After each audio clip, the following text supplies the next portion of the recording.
He almost didn't answer it. He had been awake most of the night, finishing a proposal for a client in Seattle. The caller ID showed an unfamiliar number. Daniel picked up.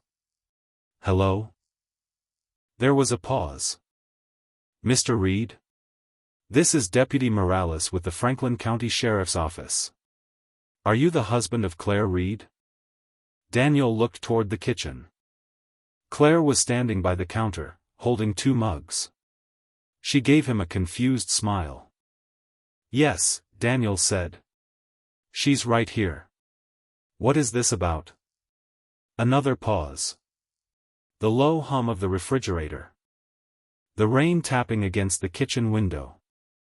The way Claire's smile disappeared before he said a single word. And the sound of 1 coffee mug slipping from her hand and breaking on the floor. Claire and Ava had left home at 5:42 that morning. They were driving north on State Route 18, heading to Ava's school science competition in Brookfield. Daniel had promised to meet them there after his morning call. They never made it. At 5:58, a white sedan crossed the center line. The truck weighed nearly 80,000 pounds. Claire survived. Ava survived. But for the next 3 months, neither of them would walk without help. At the hospital, Daniel learned that Claire had a fractured pelvis, broken ribs, and internal injuries. Ava had a shattered leg, a concussion, and a deep cut above her left eye. The doctor explained the procedures in short, urgent sentences. Surgery. Blood loss. Swelling. Observation. Rehabilitation. Daniel nodded as if he understood. But he didn't understand anything. Not yet. What he understood was that the driver of the truck, a 48-year-old man named Raymond Cole, had walked away with a bruised shoulder. And according to the first police report, Raymond had told officers something very specific. "I wasn't tired." He said the rain had made the road slick. He said he had tried to correct his steering. He said there was nothing he could do. It happened too fast.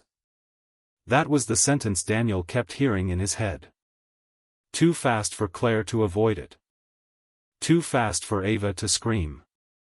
Too fast for a father to say goodbye before his family disappeared behind operating room doors. 3 days after the crash, a representative from the trucking company called. The company was called Northline Freight. Their logo was printed on the side of the representative's name was Michael Voss. Sympathetic. Professional. "Mr. Reed, everyone at Northline is deeply sorry for what your family is going through." Daniel sat in a plastic chair outside Ava's hospital room. He stared through the glass as a nurse adjusted the blanket over his daughter's legs. "Is the driver okay?" Daniel asked. "He has been evaluated and released." Daniel closed his eyes. "My wife has 3 surgeries scheduled," he said. "My daughter can't stand up." "And your driver went home?" "He crossed into our lane. We understand how upsetting this is." "No," Daniel said. "You don't." The representative did not argue. Instead, he said something Daniel did not understand at the time. "We have reviewed the driver's preliminary statement. Mr. Cole has stated that fatigue was not a factor." Daniel ended the call. Then he opened his laptop. He searched for Raymond Cole. At first, he found almost nothing. A few old social media photos. Raymond didn't look like a villain. He looked tired. That thought made Daniel stop.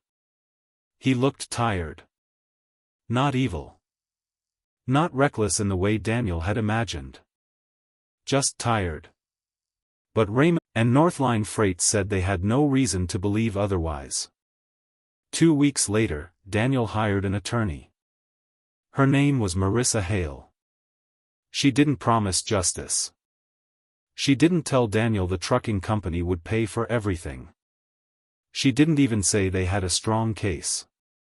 Instead, she opened a legal pad, wrote down the time of the crash, and asked one question. Did anyone preserve the truck's records? Daniel stared at her. What records? Marissa leaned forward. The electronic logs. GPS data. Dispatch messages. Fuel receipts. Maintenance history. Hours of service records. Communications between the driver and the company. Daniel felt a small, unfamiliar spark inside his chest. Hope. They have all of that? That same afternoon, Marissa sent a preservation letter to Northline Freight. For almost a month, Northline said very little. Their insurance company sent forms. Their lawyers requested medical authorization. This was a tragic accident. And nothing matched. Raymond's official logbook showed that he had stopped for the required rest periods. He had taken a 30-minute break at 1:15 a.m. He had been driving legally. Safely. But the GPS data told another story. At 1:15 a.m., when Raymond's logbook claimed he was parked at a rest area, the truck was moving 71 miles per hour on Interstate 70. But the truck's toll transponder recorded it crossing a bridge 2 states away. At 5:21 a.m., 37 minutes before the crash, the GPS signal showed the truck had stopped for exactly 4 minutes. Not at a truck stop. At a fuel station. That was all the time Raymond had stopped in nearly 19 hours. 19 hours. Daniel read the report 3 times. He looked at the highlighted timestamps. The routes. The mileage. The contradictions. Then he asked Marissa the question that had been burning inside him. Was he asleep? Marissa looked down at the papers. I can't tell you that yet, she said. But I can tell you this, he could not have driven this route the way the company says he did. The deeper they looked, the worse it became. Northline Freight had assigned Raymond a load in Omaha, Nebraska. The cargo was supposed to reach a distribution center in Nashville, Tennessee, by noon Thursday. The delivery window was tight. Unreasonably tight. The route required more driving time than Raymond could legally complete without proper rest. A large one. So someone had created a schedule that only worked if the driver ignored the rules. Or if the records were altered afterward. Marissa requested the dispatch messages. Northline resisted. But eventually, some of the messages surfaced. One came from a dispatcher named Kelly Barnes. It had been sent to Raymond at 9:47 the previous evening. Need you to keep rolling. Nashville can't miss this window. Raymond replied 6 minutes later. I've been up since yesterday morning. I need to shut down. The dispatcher wrote back. Do what you can. We're already behind. Daniel read the message in silence. Then another appeared. It had been sent at 2:08 in the morning. Eyes are getting heavy. I need another driver or I need to stop. The answer came 11 minutes later. No replacement available. Daniel's hands began to shake. Coffee cups in the holder. Headlights cutting through rain. A phone lighting up with messages. Raymond Cole was there. Daniel had not seen him since the crash. The truck driver looked smaller than Daniel expected. His hair was gray at the temples. His face was pale. He stared at the floor for most of the day. Near the end, when the lawyers took a break, Raymond walked toward Daniel. For a moment, Daniel's entire body went rigid. He wanted to yell. He wanted to ask why Raymond had not stopped. Why he had kept driving. Why he had crossed the line. Why his daughter woke up screaming every night. But Raymond stopped a few feet away. His voice barely carried across the room. I'm sorry. Daniel said nothing. I told them I was too tired, Raymond continued. I said it twice. Maybe 3 times. I thought I could make it to the next stop. He looked toward Ava. Then away. I don't remember crossing the line, he said. I remember rain. I remember the radio. Then I remember waking up in a ditch. Daniel wanted to hate him. Part of him still did. But another part finally understood something he had resisted from the beginning. Raymond was not the whole story. He had made a terrible choice. But he had made it inside a system built to reward impossible choices. The case settled before trial. The terms were confidential. The money paid for surgeries, rehabilitation, lost income, therapy, and the long months when Daniel could not work because his family needed him. But money did not return what was taken. Claire still felt pain when it rained. Ava's leg healed, but she never returned to competitive gymnastics. And Daniel still woke up before dawn whenever he heard a truck pass on the highway. 6 months later, Northline Freight announced changes to its safety program. New dispatch monitoring. Mandatory rest verification. Independent audits of electronic logs. A hotline for drivers who felt pressured to continue driving while fatigued.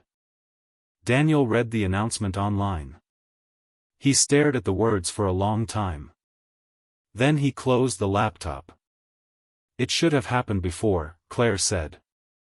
Daniel nodded. Yes, he said. It should have.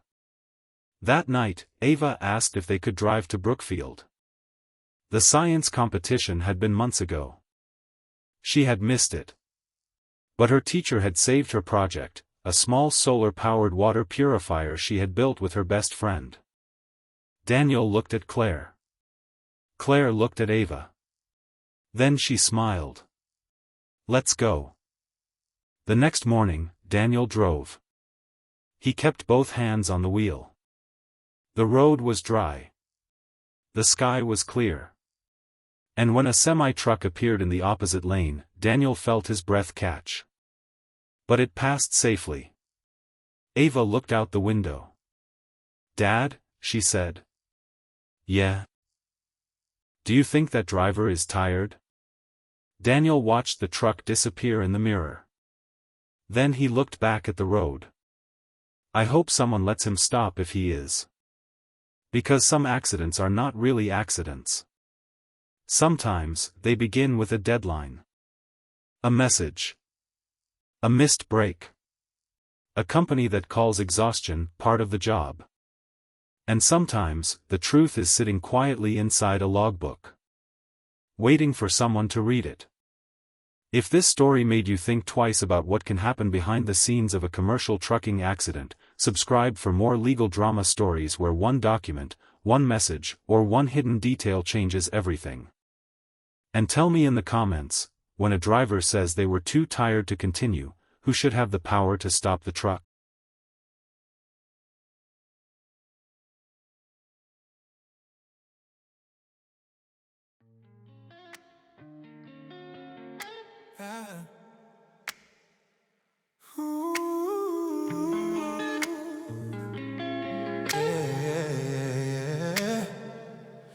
It's just me and you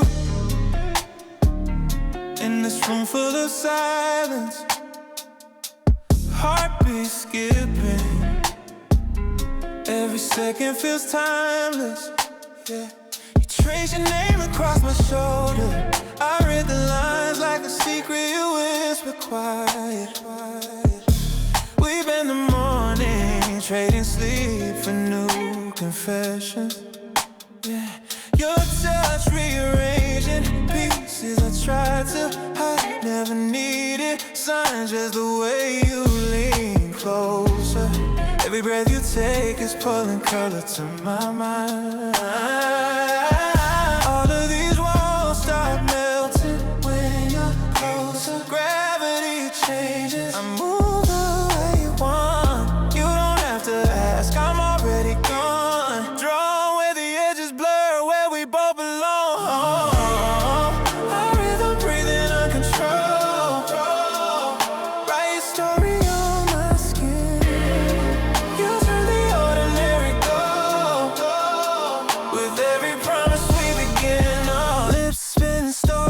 truth behind every tease. You hold my gaze like a show no one else can see. We cross that line, no map, but we're both believers. In a world that's loud, your voice is the only melody. Maybe tomorrow's complicated, but tonight you're the pulse I needed. Let doubts fade, let distance break. We're right here on a resting race.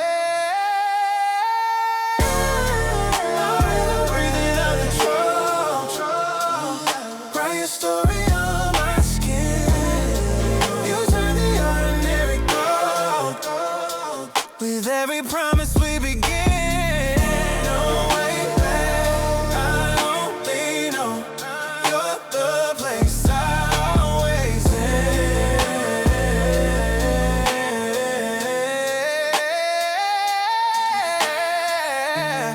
Room returns to shadow, but your echoes in my veins.